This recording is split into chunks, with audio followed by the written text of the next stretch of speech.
Big dub tonight for the Bulls over the Indiana Pacers after another game with the Bulls. Had to postpone. We had a little bit of a break there for Christmas, but the Bulls came back tonight with, like I said, a big victory over the Pacers. A lot of fun stuff to come down from this game to unpack. I mean, saw the dunks, bro. It was a dunk contest. We had a little dunk party going on in Chicago tonight. A little bit. Love to see our guys back out of the protocols. Unfortunately, like you see on the board tonight, so you got some stuff up here. Trying to use my backdrop a little bit more effectively. We got Zach back, we got Io back, we got a couple players back, but we lost Lonzo to the health and safety protocols, which, you know, it was starting to feel like it wouldn't happen, but we had to at least be realistic of the possibility, and it did happen. So it's one of those things that we've been powering through. We're just going to have to keep powering through like we have been. You know, it doesn't change a whole lot. You know, they're changing the protocols a little bit. Hopefully we're going to be able to get him back sooner, but you saw the team tonight, bro. You saw the win tonight. You saw what DeMar was doing. You saw what Zach was doing. It's going to be okay. We miss Lonzo, but we're going to be all right. It's going to be okay. And we're going to power through this next week or so until the new year. And once we hit the new year, bro, the things are going to pop off once we hit the new year. I said this in the last video I posted on the channel. It feels like the new year is the new opportunity for this team. We've been through the protocols. We've been through the outbreak. Other teams are dealing with it. You don't like to see that, obviously. You don't want to see these teams dealing with the outbreak, but we already did it. We already took the time. We already lost our players. We already postponed the games. So really good stuff tonight. Really encouraging. A lot of fun stuff to build off of. Yeah, y'all want to talk about Zach. Y'all want to talk about Matt Thomas. Nah, I don't want to talk about Matt Thomas.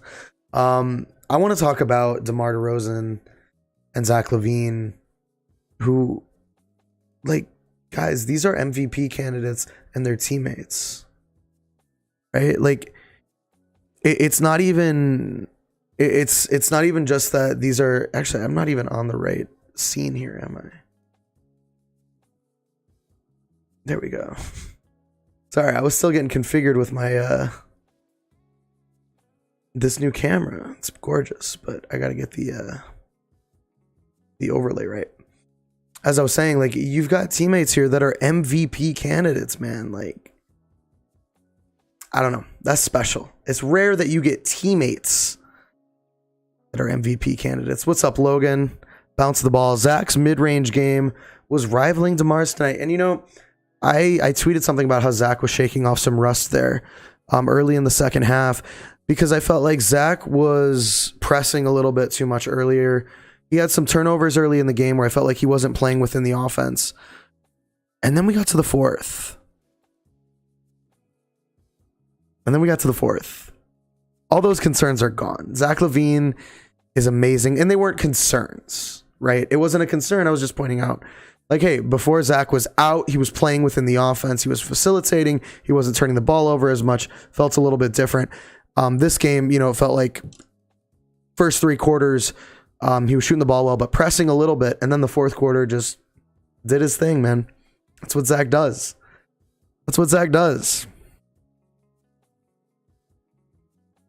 Oh, man.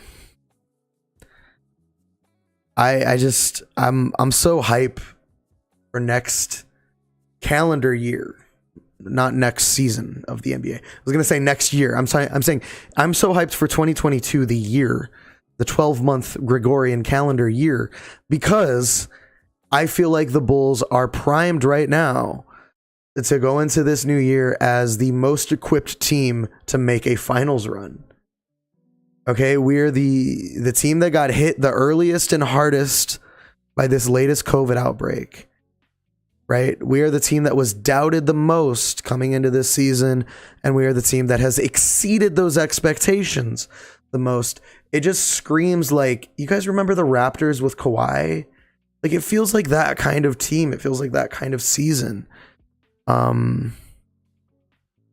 don't want to get too ahead of myself, of course, but it feels special. And definitely don't feel bad if you are hyped up and excited about this team. Y'all remember, I had this team finishing as the 3rd seed in the East. That's almost looking like I was underrating them. And there were a lot of people who told me that I was crazy. Just saying. We're making that finals run. Alba, it's too late. We're ahead of ourselves. It's too late. Can't stop us now. We're too far ahead of ourselves. We can't go back now. There's no turning around. Javonte Green. You want to talk about Javonte Green? Jacob. Javonte Green needs to be in the dunk contest. Like, all right, I can understand if Zach and Derek don't want to do it because they've done it before. I get that. I get it. They're dunk contest veterans. It's a thing that maybe they don't feel like revisiting in their careers. Totally understand. Javonte Green needs the invite. Javonte Green deserves to be there. And have you seen, this dude has so much chemistry, swag, vibe. Like, he would love to do it. And he would own it. He would own that night. He would take over the dunk contest. So yeah, I want Javonte Green in the dunk contest like it's nobody's fucking business. I'm going to keep advocating for it too. I'm going to keep tweeting about it until it happens. Okay. If there's one thing I can do with my weird, crazy number of Twitter followers, it's let's fucking get Javonte Green in the dunk contest. We've done a couple things, but let's get Javonte Green in the dunk contest. Come on. He deserves it. He's earned it. Let's see what else. Chris Fleming. He's nice with it. I saw someone say that Chris Fleming was giving off racist vibes for putting Matt Thomas out there for a full quarter. I don't like Matt Thomas. Chris Fleming's fine. I think it's funny that you have a guy like that who's going to come in and be your interim coach for a couple games. And he's going to get head coaching buzz because of that. I don't know if he did anything. Like, DeMar and Zach did their thing. Chris Fleming didn't win this game. But, you know, good for him, man. Like, go get your bag, of course. I'm not going to deny anyone his bag. It's just interesting in the NBA how that works. It's like, it's such a star-driven league. You saw Luke Walton kind of get away with that, coasting off the Warriors. And he's not a good coach. And he should have been fired way before he got fired. Yeah, Alba, same vibes, exactly. Of like, didn't really do a whole lot. And I don't know if he's going to get a head coaching job. I just know that, like, I've been a sports fan my whole life. My experience watching sports has always been like, everyone starts hyping up the backup, whether it's a backup coach, a backup quarterback, a backup point guard.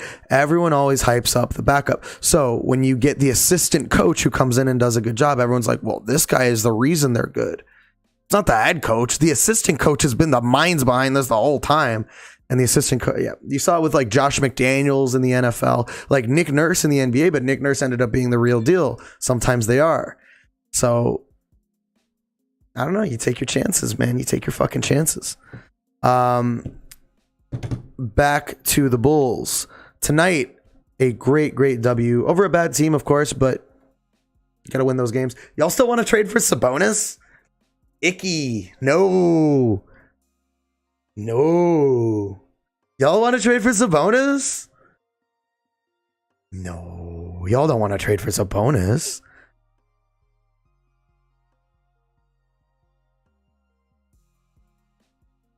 Yeah, dude, Vooch had a great game. Vooch was good from beginning to end of this game. Yeah. I had no Vooch complaints in this game, which is great. Because it feels like the last few games, there have been some glaring ones. This felt like a game where he just did what he always does, what we expect him to do.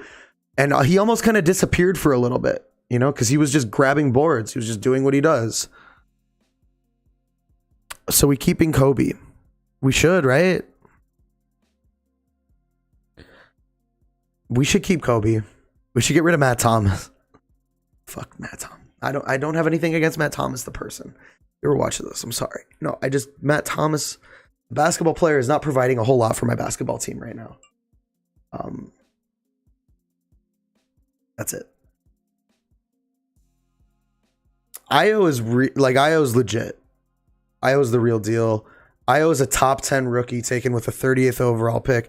I don't think we're going to trade Kobe at the deadline unless a good deal comes along that you still need Kobe's ball handling. You still don't have a secondary facilitator. Kobe will get traded maybe next offseason. That's okay. But like, you have a guy right now coming off the bench in Kobe White that has experience starting in the NBA as a point guard. I don't know. Who are you going to trade for that has experience doing that and is going to give you better minutes? I mean, I know he's not great all the time, but like he facilitates the offense. He did a good job in the pick and roll tonight. You want to talk about Vooch getting started? Kobe White is a big part of Vooch getting started. Okay. Getting him the ball in the pick and roll is how you get Vooch started. Zach did it too, but Zach was also turning the ball over. So you guys want to hear Kobe White defense? This is a little bit of Kobe White defense. I think right now he's a good fit for this team. Fill my drink. It's okay. We vibe. Let's look at the final box score.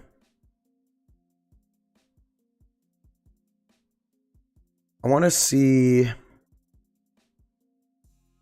how many turnovers Zach ended up with and how many turnovers Kobe ended up with, because I feel like I saw Zach struggling to drive the lane a little bit. I don't know about you guys. So Zach ended up with the 4 turnovers. Kobe had 2 turnovers. Kobe only had 1 assist. Zach had 5 assists, which is great. Zach had a great game overall. I just feel like Zach struggled a little bit towards the rim in like the third and second quarters. Someone's leg or knee or ankle gets twisted under, and I love that ESPN.com does that. And then Kobe, just kind of takes bad shots sometimes, which is just kind of a thing he does. Let's see. Bagley, I mean, it's like Bagley is another, we've talked about Bagley. Like, what are you trading for Bagley that you're getting back a player who's going to give you more rotational minutes than what you're getting now? Like, we just cut Alize Johnson. He wasn't playing. He wasn't giving us minutes. Are you going to trade for Bagley and just do the same thing? I don't know.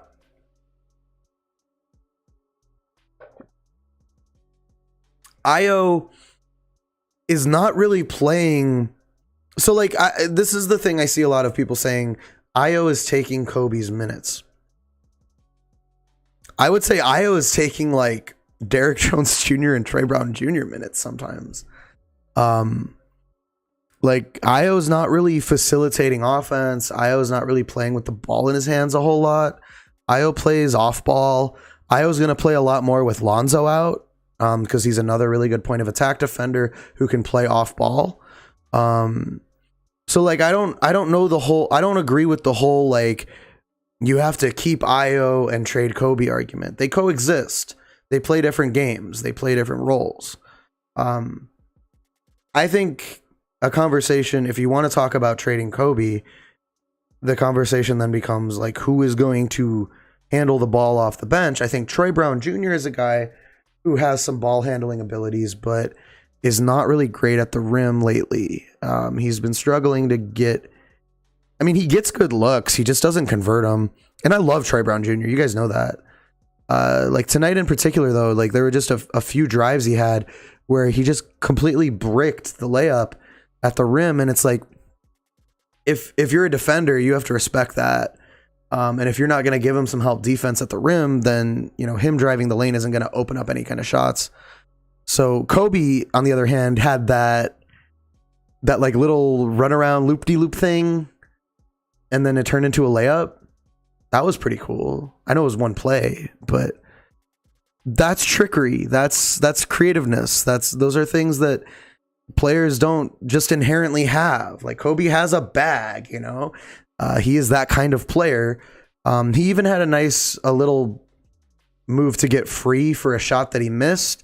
But it was a nice little move. I don't remember when it was, but just it's little things like that Kobe has in his repertoire, that other players don't. Other players on our roster in particular don't. And right now, it's just kind of important that we have a player who has those things. So I'm of the opinion, no. I don't want to trade Kobe. I think Kobe is a very, very valuable bench point guard right now. And it's kind of funny how things came full circle on that for him when we were trying to convince ourselves he could be the starting point guard last year. And then we started to ask, well, maybe he's the backup shooting guard. He's exactly what we need at the backup shooting guard. He's the Lou Williams type of player.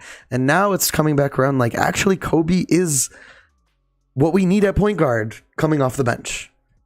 So it's funny how things kind of come back around like that. But that's where I'm at on Kobe. I don't want to trade him. I don't right now. I don't think there's anything you're going to get that is going to replace what we need from him.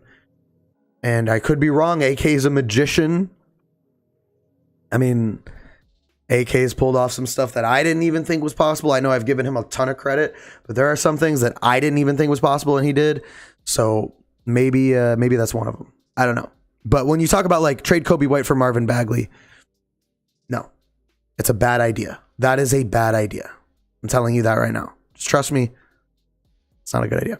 Now, if you can throw Kobe White into a trade that gets you like Christian Wood or Jeremy Grant, yeah, bro, throw him in that trade. That's a little different. Those players are different. I'm just talking about like you want to trade Kobe for a guy that isn't really a part of our rotation right now. Kobe White started tonight. I know he's not a starter, but Kobe White started tonight and we won big. I don't think I need to say anything else, right? You guys get it. You guys know where I'm at with Kobe White. Brandon, when is Derrick Jones Jr. coming back? That remains to be seen, right? He's got an injury, so I don't know. I don't remember the latest on him. We should check on that, actually. It's a good question. We're not talking about COVID. It's a good question, though. What do you think about Ilyasova getting some minutes? You know, in a game like tonight, you don't need to. Just because we were dominating the Pacers' bigs, which is interesting. We usually don't. It was a good night for our bigs. Javonte Green and Nikola Vucevic had huge games. That doesn't happen every night. So, yeah, I do think there will be some times where Ilyasova should get some minutes, particularly against teams like the Sixers that are strong in that front court. And you need guys who can draw charges and put a big body on someone. You need guys who can rebound. So I'm all for giving Ilyasova some minutes. But you know, depending on the opponent, we don't play the Sixers coming up anytime soon, but not against the Hawks. I know he's only on that 10-day, so I guess you probably do have to play him against the Hawks to see what you got.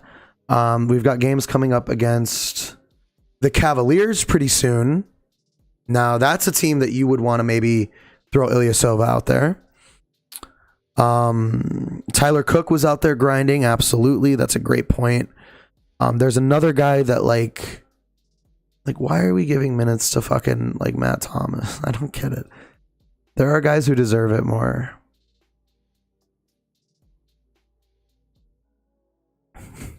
What would you do if the Pacers agreed to Matt Thomas and Troy Brown Jr. for Sabonis? I would go outside and catch some cat and dogs because it's probably raining cat and dogs. I mean, I don't want to put together a package for Sabonis on purpose. If the Pacers came and offered you Sabonis for like chump change, sure. But yeah, I mean, Alba's pointing out the salaries don't even match. Like, I have no interest in Sabonis. I just don't. We have Nikola Vucevic, who is better and does the same things. You don't need Sabonis. I don't know. Yeah, I just don't get it. Like, I don't understand the Sabonis love. Like, I understand that he's a good young player, on a friendlier contract, and long term, there's more potential there. Vooch is older. I get all those things, but like Vooch is already on the team. You know, he's already there, so that's not going to change. Could Javonte possibly win the Most Improved award this year? No. As much as I love Javonte, No. That award will go to someone who is more consistent and plays more minutes. I mean, Javonte does play starter minutes, but like he's not consistently contributing to our offense necessarily. He's more of a defensive minded player anyway, and defensive minded players don't really get that same kind of shine. There are a few players out there that I feel like are more. I mean, like Lonzo might even be a candidate for that, or Zach. But I don't know. You look around the league. I know Bridges was one of them, who was in the conversation for a while. Who else was in that convo? Hey, thank you so much for the subscription. Greatly appreciate it. Who he be? It's who he. Yeah, I mean, you look around the league, like Javonte Green is contributing to a good team, but they don't really give awards like that to guys who aren't like all-star, fringe all-star kind of players.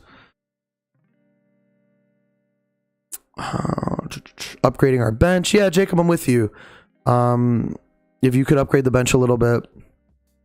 We've been talking about a backup center. You have a lot of wing players. Maybe a Troy Brown Jr. trade, as much as I like the guy. Maybe a Derrick Jones Jr. Derrick Jones Jr. is making $9 million on an expiring deal that is an attractive contract for a lot of teams. Albert has made a good point in chat. Patrick Williams will be hopefully coming back for the playoffs. So maybe at the trade deadline, if you feel good about Pat's development, at the trade deadline, and you say, okay, we can spend a little bit at the forward position. We could trade at the forward position because we're going to get a forward back very soon in Patrick Williams. And that's when you start looking at those like Derrick Jones Jr. trades, stuff like that, and maybe make a splash. Javonte is signed for 2 years. Yeah, the scuttlebutt is Pat is out for the regular season, which opens the door to playoff return. He has been doing a little bit of light working out pregame. He's been on the court putting up some shots, so it's possible, man. It's very, very possible.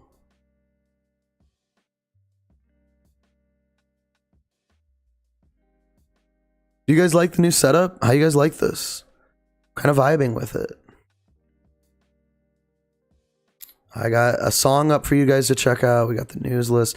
Try to put more shit up here. I don't know. Maybe I'll put another board up here. I don't know. And like, there could be some more stuff here. Yeah. It's very intimate. We're close. We're getting to know each other a little bit. I mean, it's nice that we got the dub tonight, guys. I didn't really want to. Oh, we're over 20 minutes. This has been flying by. Hey. What's up, Liz? Thank you so much for the subscription. I greatly appreciate it. And feel free, guys, all the new subscriptions, feel free to hit me up on Twitter. If you subscribe, I'll make sure to give you guys a shout out. That's really awesome. You guys are greatly, greatly appreciated. I wouldn't expect Pat to be better than what we're getting from Derrick Jones Jr. and Green by committee. Love to see him back. Yeah, Pat was struggling a little bit to get going early in the season. And, you know, coming back from an injury, coming into a team that has been playing together for so long could be a strong uphill battle. It would be nice if we could get him back a few weeks before the playoffs to get him acclimated. But at the very least, you know, you could bring him off the bench in the playoffs as like one of your high level perimeter and even interior defenders. You know what I mean? Like, even if you're not asking Pat to come in and give you buckets, like you could come in as a spot defender and play defense against some really good players. And that's all you really would need from him. This team, as it is constructed, can make a finals run without Pat. And if, you know, if Pat is just kind of the cherry on top, like, it's pretty good. I don't know. You guys tell me, what do you think? Do you think Pat needs to be getting those kind of heavy minutes, or do you think he can just be a spot player? And yeah, that game was quick. That game flew by fast. I agree.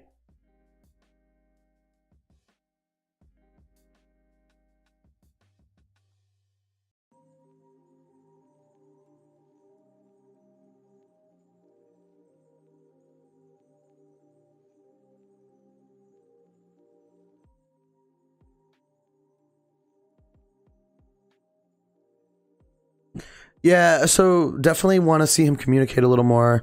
He was a good off-ball defender in college for sure, something he was strong at. Um,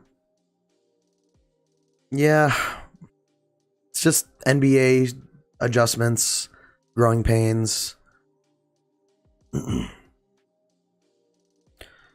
Atlanta wants a first for Cam. How much is he making?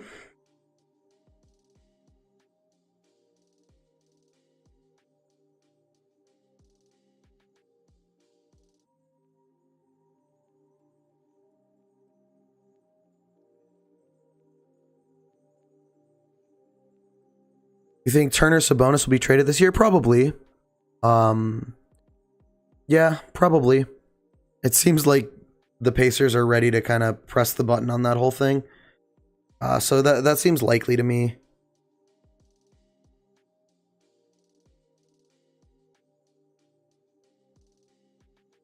$4.5 million, a little over.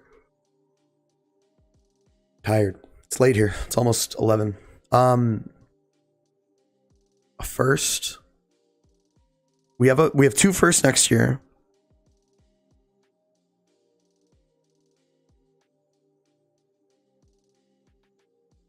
We have 2 firsts next year. You give up a first and Troy Brown Jr. for Cam Reddish? I'd probably do that. No, that's a rental. You're giving up a first as a rental because you have 2 firsts next year.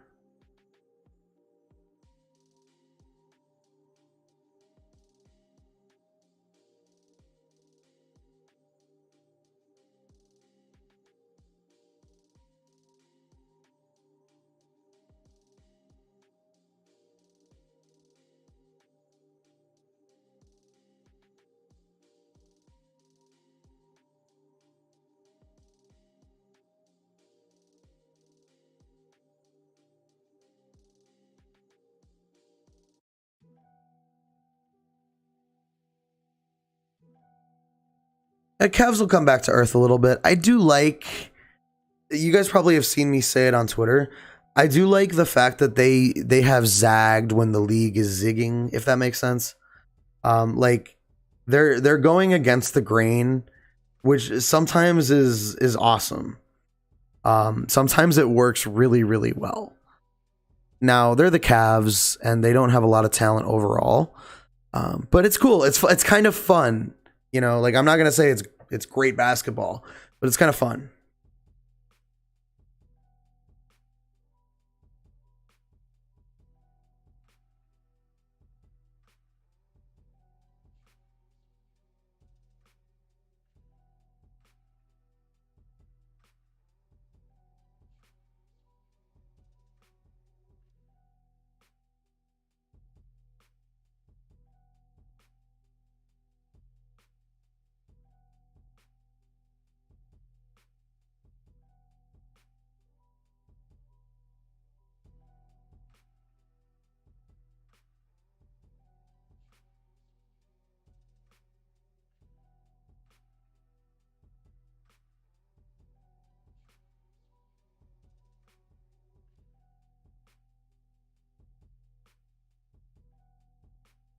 Yeah.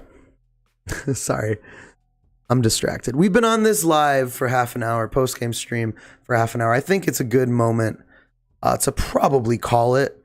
This was a good victory, guys. Merry late Christmas if I didn't say it to you. I know I said it on the timeline, but I hope you guys all had a wonderful, wonderful holiday with your families. We've got New Year's coming up. Be a lot of fun. Anyway, we bring back Thad Young, not this season. Spurs would have to buy him out. They're probably not going to do that. They'd probably trade him. Why do I see MVP list with DeMar behind Jared Allen and James Harden?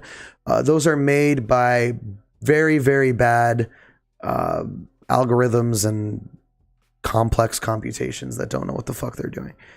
So don't worry about those. But guys, like I said, I hope you have had a wonderful holiday. I hope it continues to be wonderful going into the new year. You guys will hear from me on the timeline. You'll hear from me on the tube, on the Twitch streams. We are back. Y'all see this? I didn't set this up for myself. I didn't set this up to look at every day. I set this up for you guys because I miss doing this shit and I want to get back to it. So thank you guys for enjoying the stream tonight. Thank you guys for showing love as always. A big, big victory in Chicago tonight for the Bulls. I don't know if you guys watch football, but the Chicago Bears won tonight too. Cool, whatever, who gives a fuck? But see red, get home safely, beep, beep. Good stream tonight, guys. Huge dubs in the chat.